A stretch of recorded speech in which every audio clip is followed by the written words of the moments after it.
What's going on, everybody? It's Nick Kosko here. We're back with our Jersey Flight interview series for 2021 after a hiatus from the league for the NAL last year due to COVID. The Jersey Flight and the National Arena League are back for 2021 as scheduled for now. I'm pleased to welcome in our first guest of the season as we are here approaching the middle of January. We're going to approach training camp very soon. So I'm pleased to welcome in wide receiver Larry Beavers to the program. Larry, thanks for joining me, man. You're our first guest of 2021. So first, I just got to ask you, how have you adjusted since the crazy year of 2020? Obviously, some things are trickling into the new year, but football seems like it's going to be coming back this year indoors. So what's been going on with you over the past calendar year since last season was canceled?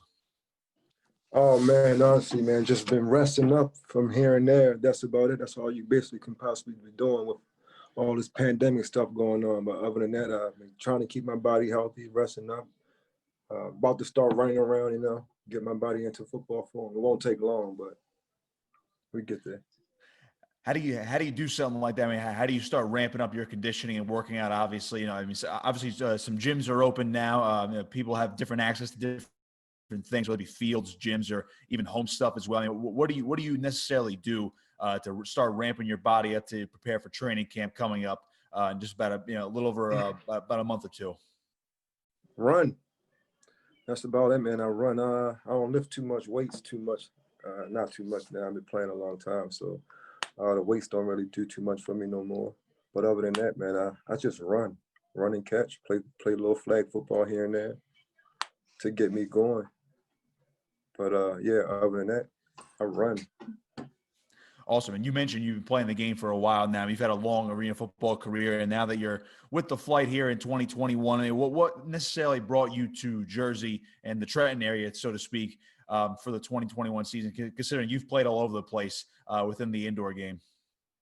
Coach Terry, and been playing for a long time now, and I kind of want to play close to home. And West Virginia was close, and also me playing in Philadelphia also as well. But New Jersey, Coach Terry, he sold it. He made a good pitch, got me there. I wanted to be there, and we went from there.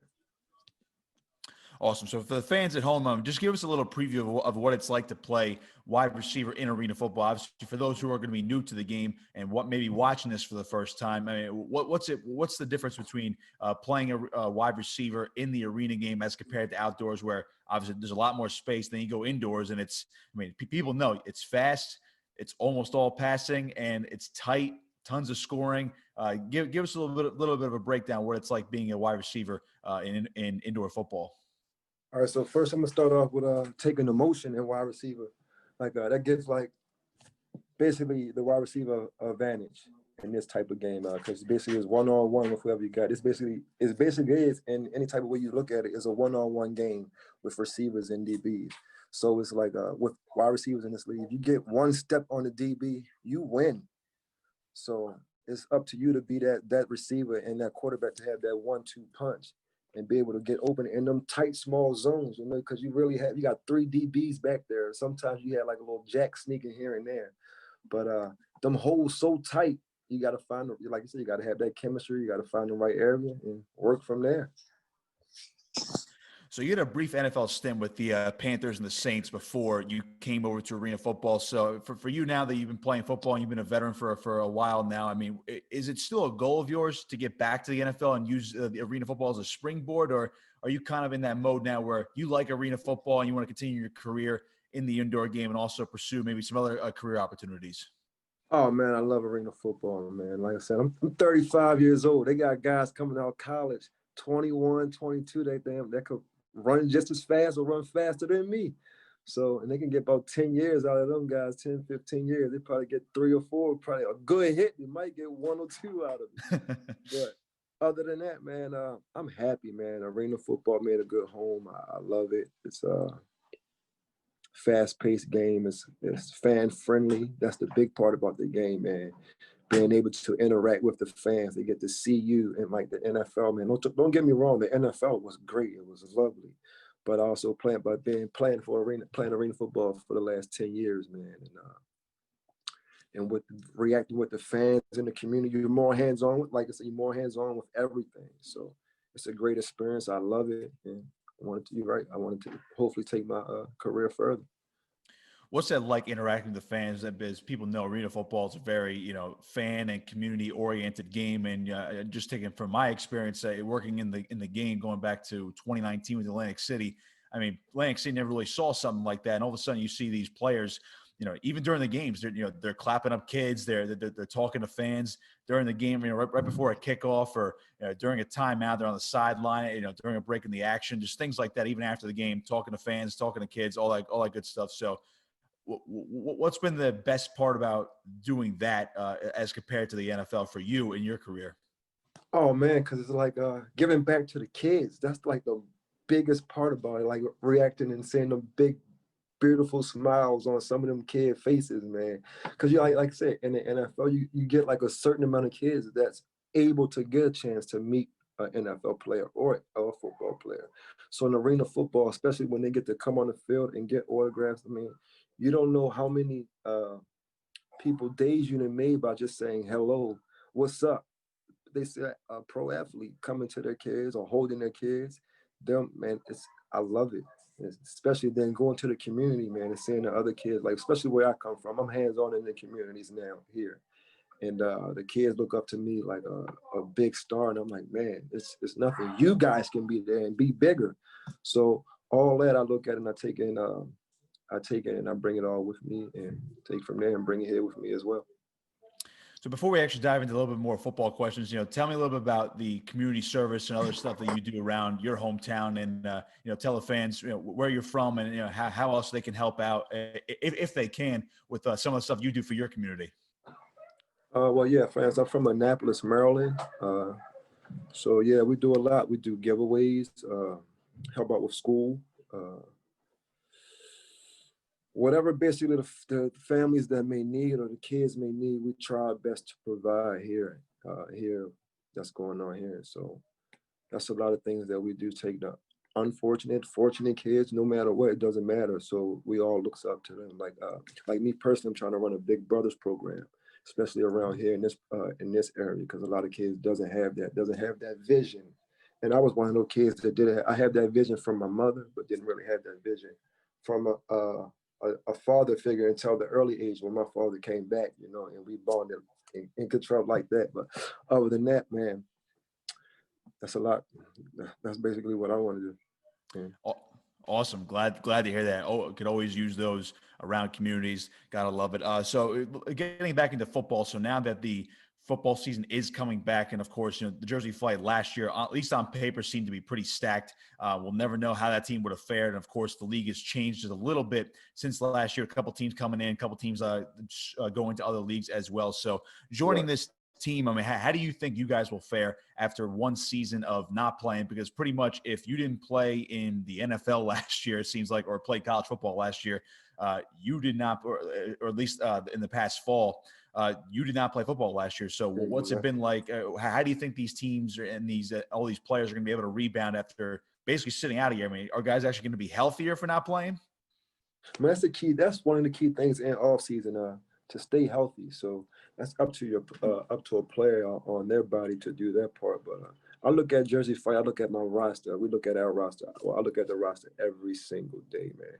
And I look at the talent that we have and the veterans that played in AFL, the NAL, and me also played in the AAL, and the AFL, which was I played in the longest. The NAL will be my first season. So I look at our team and I'm like, man, we got a lot of vets. So that's a big plus in arena football, especially when you have a vet, as in Warren Smith at quarterback. it ain't too much you really got to worry about, honestly, especially once he's going to bring his game. But other than that, especially with the wide receiver core, you got not only me, you got Rashard Carter, you got Tyrone Linghouse, you got Colston, you got Jerry Harris, you got Victoria. All those guys played in this league. They're going to bring something new to me. Like I said, I never came in this league. I never played in this league. So I'm always learning. No matter how long I didn't play it, I'm still learning to this day. But we got to run and we got to stay healthy once it comes in. And you got to take care of our bodies. That's the big key. is that you mentioned still learning, even though you say, I mean, you say you're 35 years old. You've been playing the league for a long time, 10 years. You have NFL experience as well. Is that what keeps does that keep bringing you back to the game and stave off retirement, saying you can always learn something new from either these young guys or fellow veterans? I mean, does that actually keep you coming back to football each and every year? Keeps me coming back all the time, man, because it's like, God dang, that's something new. I know. Wow, if I bring it this year, then what? I can't be stopped doing this or I do that. So it's like everything that I'm like, man, I'm fortunate. I'm like, I want to keep, especially thank God bless me to honestly keep playing. But other than that, man, yeah, I learned something new from the younger guys, the older guys. I learned something new every day at practice. Once we start practicing, I will learn something new. It might take me a long time to put it in with my game, but other than that, I learned it and I want to keep on going with it until I can. So you mentioned a couple of the ways that you've been training to stay in shape over the past year, which includes obviously a lot of running, not much weightlifting anymore for you, and just playing flag football. I mean, have you been able to get together with some of your new teammates, or did you get together with some of your old teammates in the past year? I know obviously during a pandemic it was difficult for everybody, but what were some of the things you were able to do with other people in terms of your training leading up into this year's training camp? I got a chance to work out with a lot of high school kids. A West Virginia College quarterback, he came and worked out. We worked out for a little bit, and that's about it, man. And honestly, like I said, I've been playing flag football around. When we was in Maryland, we was open to be able to end the pandemic to play a little football. That's one thing that I did, honestly. Oh yeah, I can mention that too as well with the community. We were denied kids. Our football season was denied football. They told them kids that they couldn't play. The only sports that was allowed to play was like soccer, field hockey, and like that. And they said, well, if they couldn't play, if football was to play, then them kids would miss out. Well, if they're playing, then football kids are missing out. So we had like a big rally, and I took a poll of it and had a speech in front of the mayor, the governor here in Maryland, and the next day they granted us, and they granted football, and we was able to play. The kids had a football season. I coached 90 pound. I'm at 80 pound.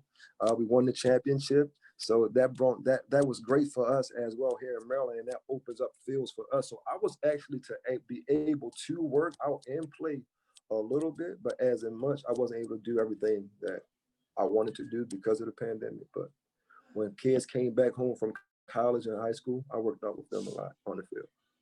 You mentioned coaching the young bucks and whatnot. I mean, do you envision yourself, becoming some sort of a coach, whether it be assistant or a head coach for a youth program or a high school program? Obviously, in addition to working with your community responsibilities and the plans you have for post football career. I mean, do you envision yourself becoming a coach one day?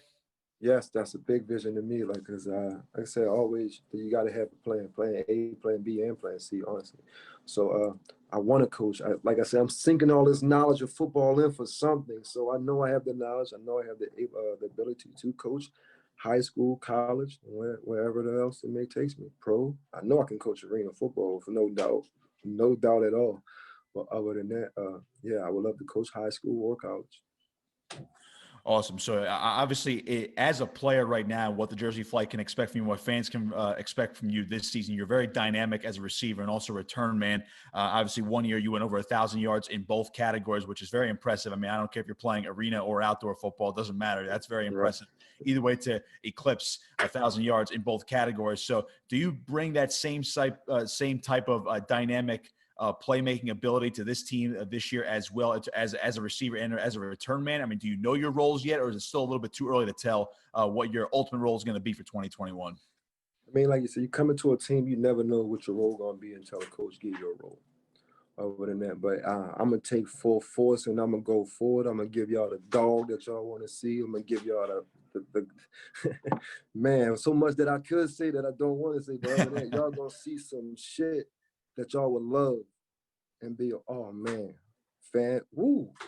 Man, listen, y'all gonna love me, man. I'm gonna do everything that I possibly can on that football field to win.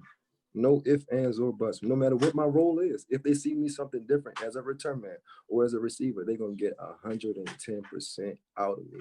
And they will love it. They will love it.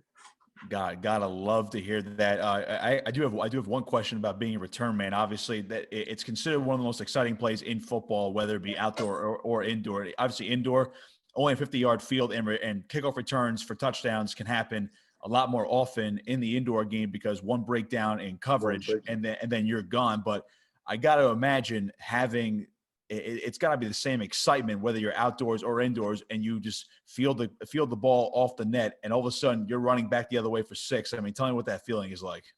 Oh man, it's like, shoot. First, you got to catch the ball. That's the key. Get the ball.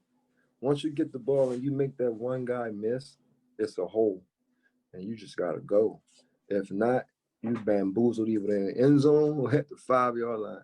But other than that, once you take that one step and I love it. See, I was so used to playing it and catching it off the net, man. I fell in love with it, especially by me playing it in college and having that little cup of tea in the pros. I love that. So, and then getting into the arena football, catching it off the net, that was a challenge for me. It was something new. So it felt great doing it. Once I loved the keys of that, the ins and outs, took it upon myself and went forward with it. I'll leave you here with this one. So obviously it's a new roster. Some of these, I would say a majority of the guys were on this roster last year, of course, did not get to play. Some of these guys do know each other from past stops in arena football, whether it was in the AFL, the NAL, wherever it may be. So these guys mostly know each other for the most part. So some new faces, some guys did depart and went to other rosters for this season as well. Again, the in-person meetings really haven't happened yet. As far as I know, last year was a big challenge because everybody was, meeting over Zoom and trying to go over game plans, practice plans, even though there was no guarantee they were going to play last year. And of course, the season ended up getting canceled. So what, I feel like I'm asking the same question from last year, which was, this is a stacked roster on paper. Everyone could say it's a stacked roster on paper, and everyone could say, on paper, this team is in line to win the championship for the NAL this year. So embracing those expectations, what do you and the team have to do this year to gel properly in person when you guys finally meet up in person and practice during training camp? Is again, a lot of veterans. There's some young bucks on the team as well. So everyone, I don't want to say a clash of egos, but again, it's a veteran-laden team. Everyone's had a lot of guys have had championship experience in the past. So what do you guys have to do to make sure you gel properly in order to win a championship for Jersey this year? Man, we got the talent, focus, and communicate. You focus and communicate, and you put everything together. There's nothing else that could stop this team, honestly, especially on the DBs. And I hate talking about defense. I hate it. But one thing I say, them DBs and the D-line, good God Almighty, there's something special. It's something special. They played in the league against each other, and I think 2 of them played with each other. But yeah, I know that the 3 DBs that I know that's on the roster, they're pretty goddamn good. And I hate talking about DBs. I do. I don't like giving them no props. No matter what, you can be on my team, but once you're in the game, I'm gonna get practice. You ain't getting no props from me. Nah. In that game, you get everything. I love you. Practice, nah. But, man, I can't wait to see those practice battles then between you, the DBs, whoever may be back there. I feel like these are going to be some very, very exciting practice battles before you guys even step foot onto the game field. And I know we got some good DBs, so that's going to push me even harder, and I know they can play. So that makes it better for me because, like I said, I never played against these. Well, I played against one of them. I never played against the other 4 DBs. I'm sorry. I apologize for saying good. We got a bunch of great DBs on that team, but it's 4 DBs that I know that basically me from watching that played the game on this roster that I know can play this daggone game, and I can't wait to go up against them every day. I can't wait. It's going to make me better. Well, it's sure to be an exciting season. We can't wait to talk with more of the guys as this series rolls on. So one last thing from you, Larry. Do you have anything to say to the Jersey Flight fans out there who are really anticipating this new season after basically a full year hiatus and haven't really seen football from the indoor game in 2 years now? What's your message to the Jersey Flight fans? Jersey Flight fans, once again, how you doing? This is Larry Beavers. Be patient. Wait, 2021, take flight. We are coming. We are coming.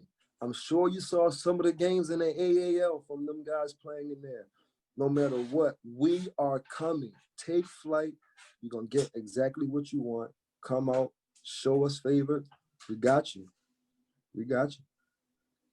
Awesome. Love to hear. Well, thank you, Larry. Thanks for joining me here this evening. Looking forward to talking to you throughout the season. And obviously, once we had training camp and the regular season, looking forward to watching you guys practice, broadcasting your games. It's gonna be one heck of a ride here in 2021. I can't wait, man. I can't wait to meet you also in person. I can't wait to show you what I got. Awesome. Can't wait to hear it. All right. Big thanks to Larry Beavers. That's going to do it for part 1 of our 2021 series for our Jersey Flight interview series. We'll be back with part 2. As always, we'll be giving you more insight to the Jersey Flight as we lead up to the 2021 season. I'm Nick Kosko saying so long. This is the Jersey Flight interview series.